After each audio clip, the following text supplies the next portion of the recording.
성도 여러분, 우리 그리스도인들이 승리할 수 있는 힘은 과연 무엇이겠습니까? 그 힘은 과연 어디로부터 올까요? 오늘 우리는 이 질문에 대한 답을 고린도후서 4장 7절로 12절 말씀을 통하여 살펴보도록 하겠습니다. 고린도후서 4장 7절로 12절, 4장 7절부터 말씀을 받들어 읽겠습니다. 우리가 이 보배를 질그릇에 가졌으니 이는 심히 큰 능력은 하나님께 있고 우리에게 있지 아니함을 알게 하려 함이라. 우리가 사방으로 우겨쌈을 당하여도 쌓이지 아니하며 답답한 일을 당하여도 낙심하지 아니하며 박해를 받아도 버림받지 아니하며 거꾸러뜨림을 당하여도 망하지 아니하고 우리가 항상 예수의 죽음을 몸에 짊어짐은 예수의 생명이 또한 우리 몸에 나타나게 하려 함이라. 우리 살아있는 자가 항상 예수를 위하여 죽음에 넘겨짐은 예수의 생명이 또한 우리 죽을 육체에 나타나게 하려 함이라. 그런즉 사망은 우리 안에서 역사하고 생명은 너희 안에서 역사하느니라. 아멘. 오늘 우리는 이 말씀을 통하여 우리 그리스도인이 진정으로 승리하는 방법은 무엇인가, 여기에 대해서 살펴보도록 하겠습니다. 성도 여러분, 우리 그리스도인들이 승리할 수 있는 힘은 과연 어디로부터 나올까요? 첫째로, 우리 그리스도인들이 승리할 수 있는 힘은 우리 자신에 있지 않고 하나님께로 있고 하나님으로부터 나온다는 사실을 우리가 충분히 인식하고 고백할 수 있어야 합니다. 우리의 능력은 결코 나에게 있지 않고 하나님의 능력으로부터 온다는 사실을 우리가 꼭 기억해야 한다는 거죠. 사도 바울은 우리가 우리 스스로의 힘에 자기를 개발해서 나오는 그 힘으로 사는 것이 아니라 예수 그리스도 하나님의 능력으로 살아가는 사람이 크리스찬의 삶이라는 것을 이야기하고 있습니다. 고린도후서 4장 7절 말씀을 보면 우리는 이 보물을 질그릇에 간직하고 있습니다. 이 엄청난 능력은 하나님에게서 나는 것이지 우리에게서 나는 것이 아닙니다.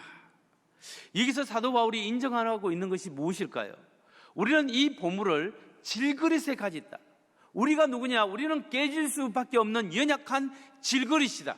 하나님의 능력은 엄청나고 보물이지만 우리는 연약하고 깨어지고 넘어지고 실수하고 상처를 받고 다른 사람에게 상처를 줄 수 있는 그런 사람이 누구냐? 바로 우리들이라는 거죠.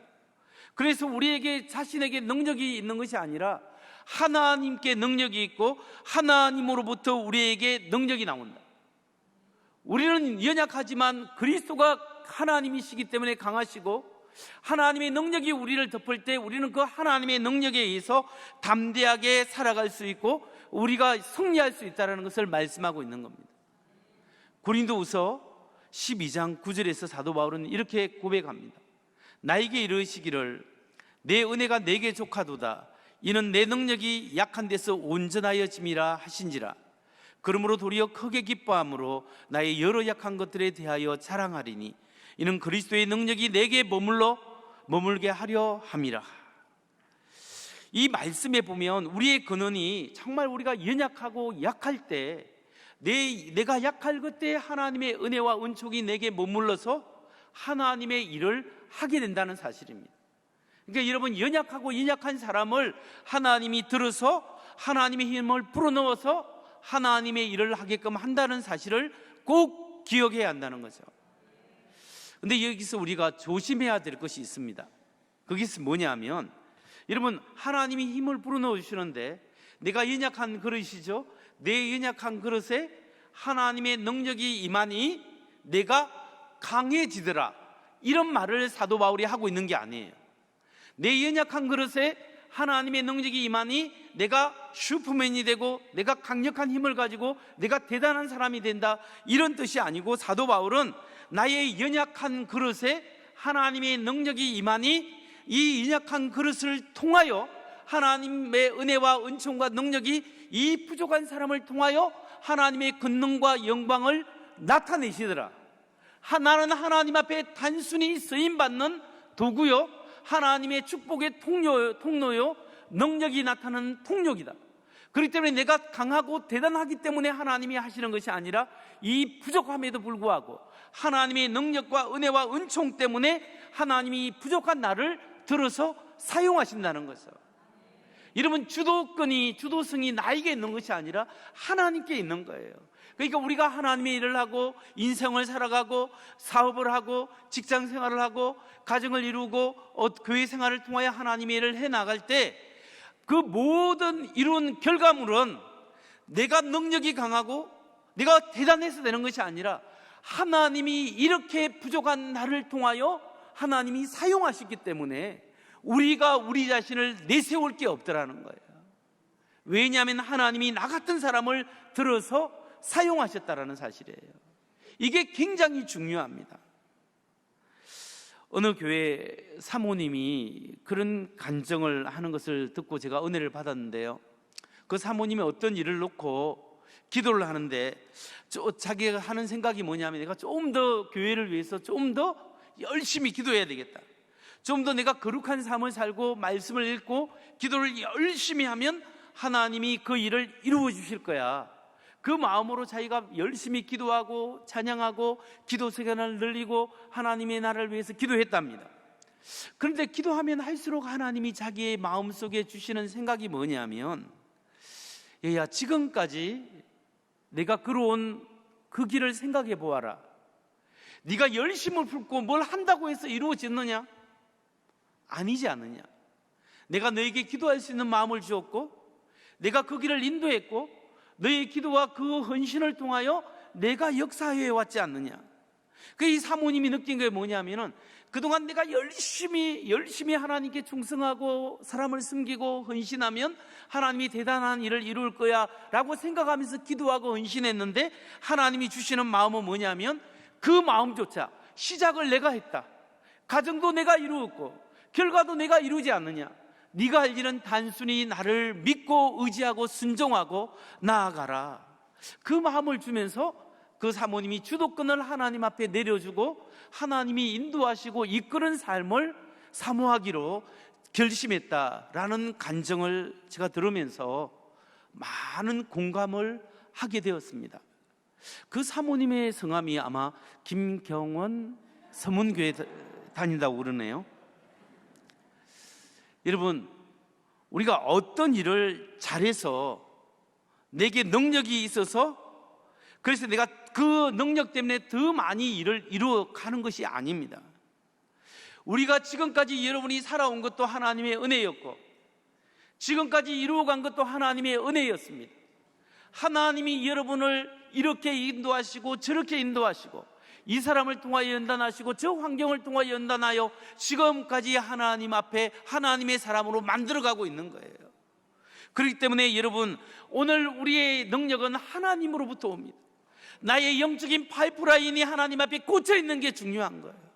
하나님 앞에 연결되어서 하나님의 은혜와 은총을 받아들이는 그 겸손하고 겸손한 마음, 하나님이 이 부족한 사람을 단순히 사용하여 주시니 감사합니다. 이 믿음의 고백이 진정한 성도의 고백이라는 사실을 믿으시기 바랍니다. 어떤 사람이 성 프란시스에게 이런 질문을 했다고 합니다.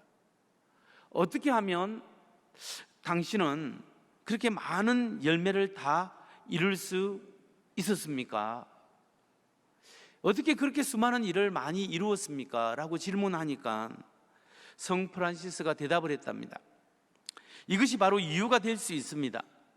하나님께서 하늘에서 내려다 보시고 말씀하시기를, 내가 어디서 가장 약한 자, 가장 작은 자를 발견할 수 있을까? 그리고는 하나님께서 프란시스 자신을 보고 나를 보고는 말씀하셨습니다. 내가 그 사람을 찾았다. 그는 그것이 자랑스럽지 않을 것이다. 그러나 그는 단지 그의 보잘것없음 때문에 내가 그를 사용하여 했다라는 사실을 보게 될 것이다. 성 프란시스는 하나님과의 깊은 교제를 나누면서 그가 한 모든 일들이 자신이 약하고 보잘것없고 연약하기 때문에 하나님이 자기를 통로로 사용하여 하나님이 자신을 드러내었다. 하나님이 그 일을 사용하시기에 가장 연약함이 적합하게 한 도구가 되었다라는 사실을 고백했다라는 겁니다. 바로 이 성 프란시스의 말이 오늘 고린도후서 4장 17절에서 4장 7절에서 사도 바울이 이야기하는 것입니다.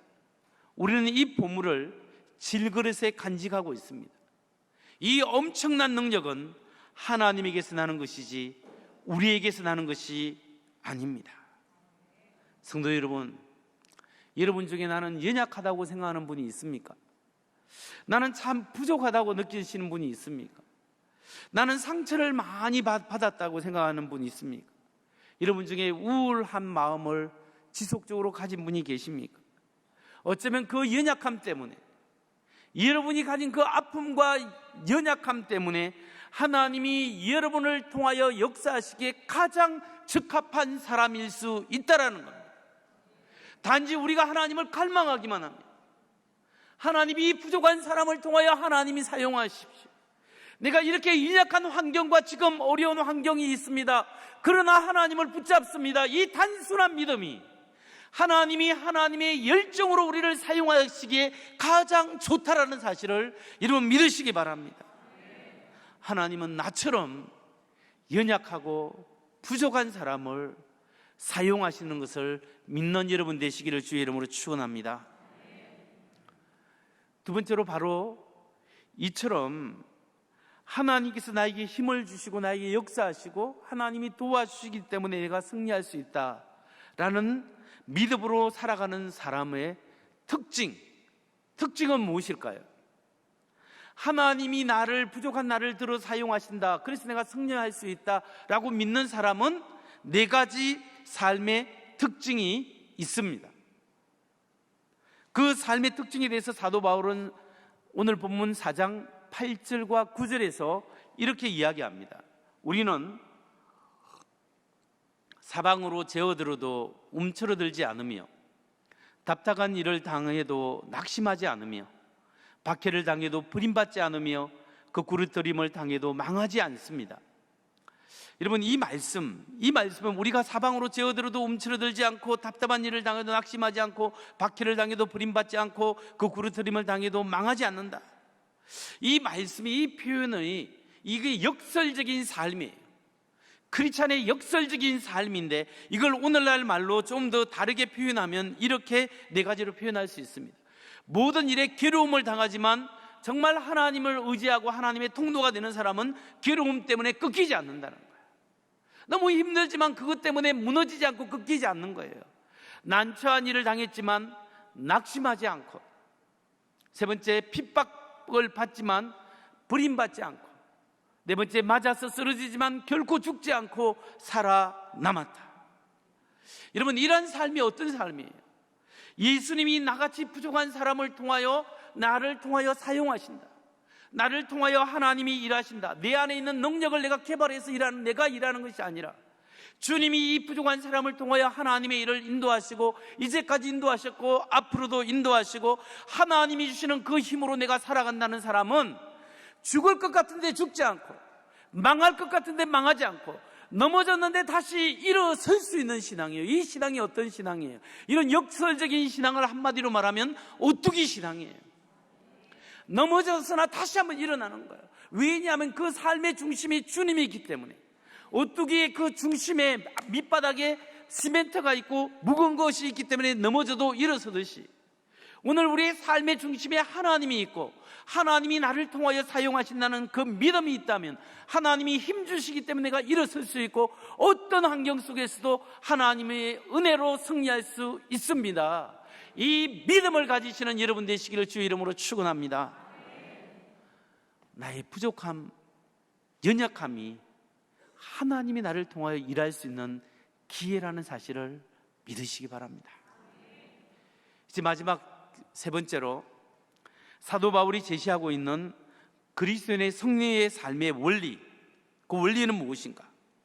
여러분, 우리가 정말로 하나님이 나를 통하여 일하신다는 사실을 알고 나의 부족함을 통하여 일하신다는 것을 아는 사람이 실제적으로 자신의 삶 속에서 승리할 수 있는 결정적인 신앙의 원리가 있어요.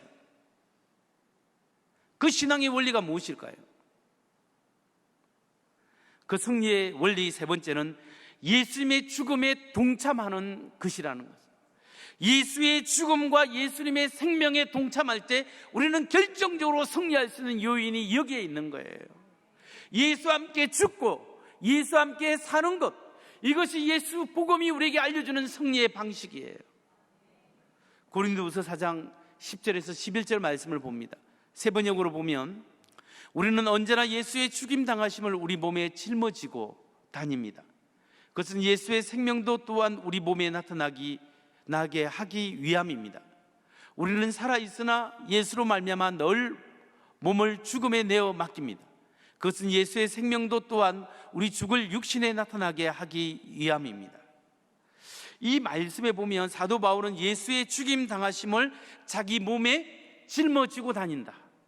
또한 예수의 생명, 예수로 말미암아 늘 자기 몸을 죽음에 내어 맡긴다. 여러분, 이게 실질적으로 사도 바울이 뭘 이야기하고 있을까요? 예수의 죽음 당함에 자기가 동참하고 있다. 예수님의 죽음에 동참하는 삶이는 실제로 표면적으로는 예수님의 복음을 전하다가 당하는 어려움과 고통과 고난을 이야기하고 있는 거예요.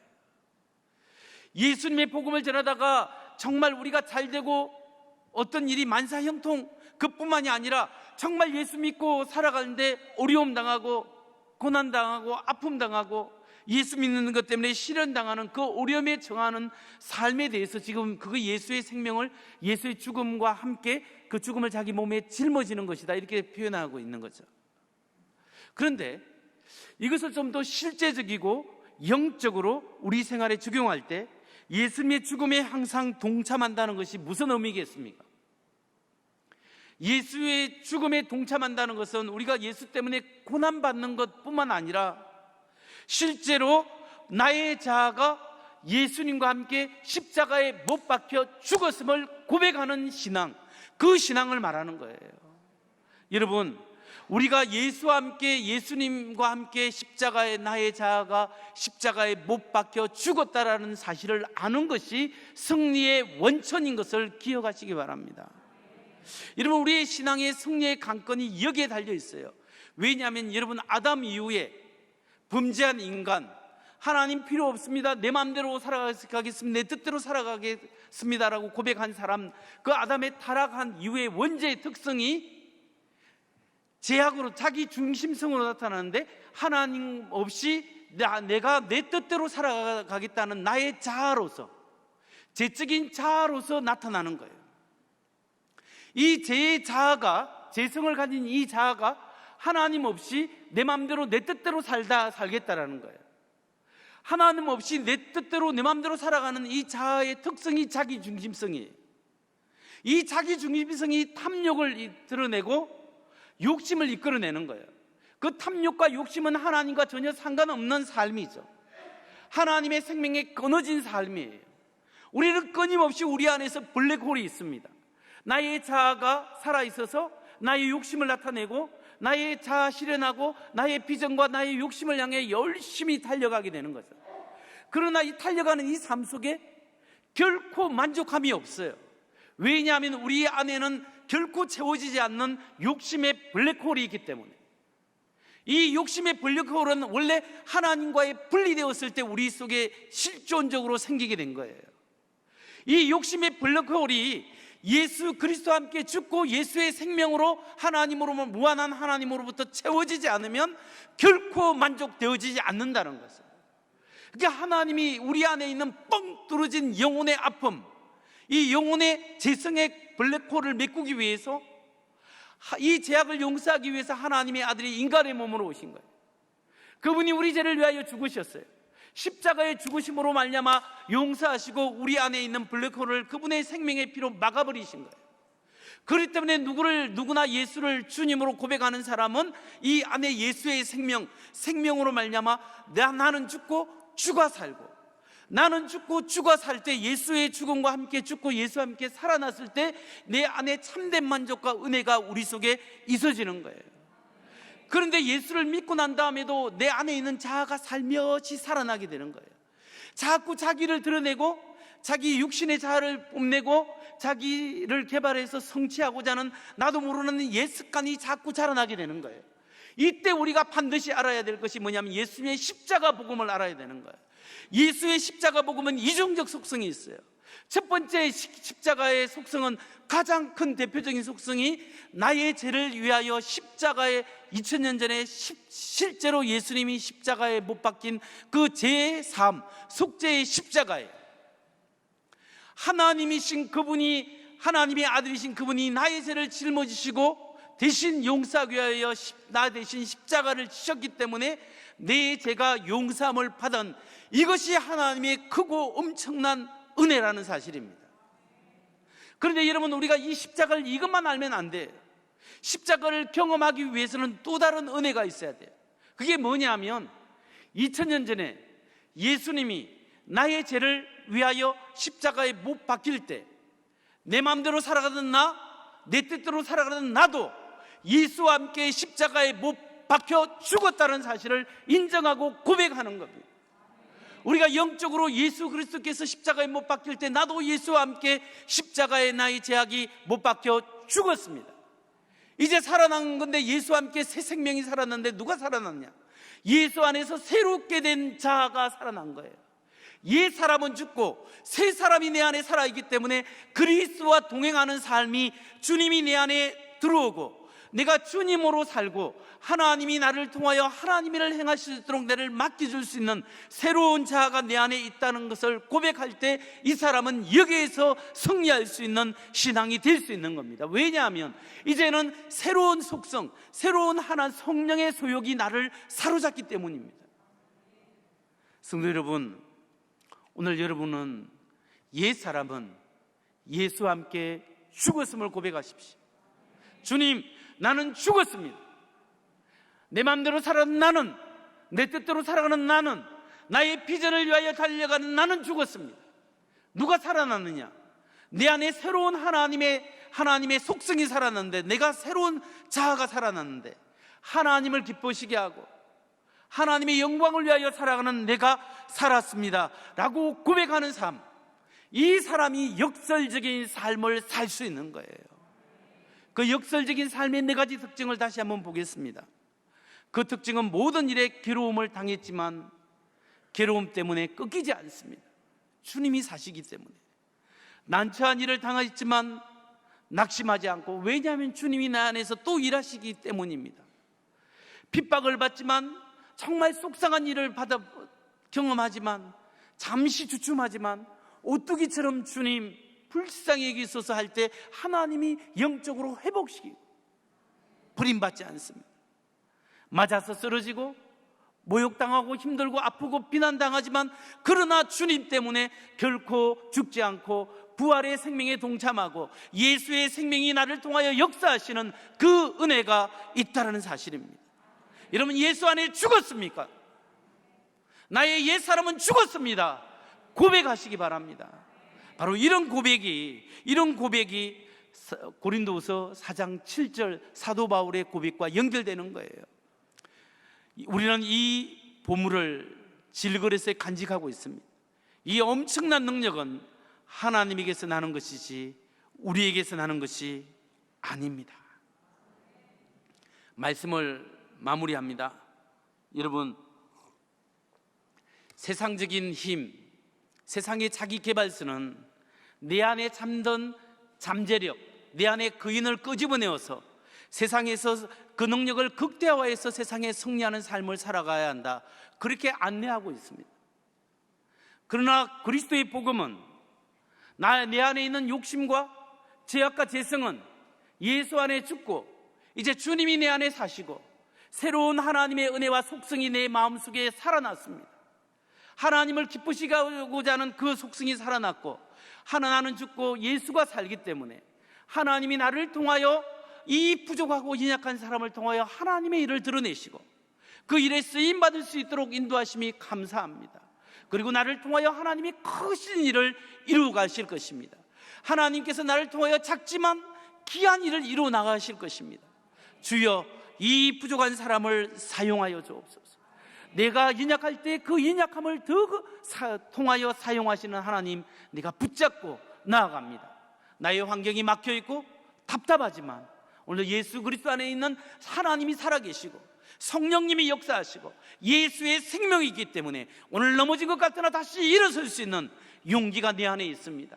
이 믿음을 주옵소서. 이 믿음을 주옵소서. 나는 죽고 예수로 사는 삶이 되게 하여 주옵소서. 이렇게 고백하고 기도할 때 하나님이 여러분을 만지시고 여러분의 영혼을 붙드시고 여러분의 환경까지 변화시키는 놀라운 은혜가 있기를 주의 이름으로 축원합니다.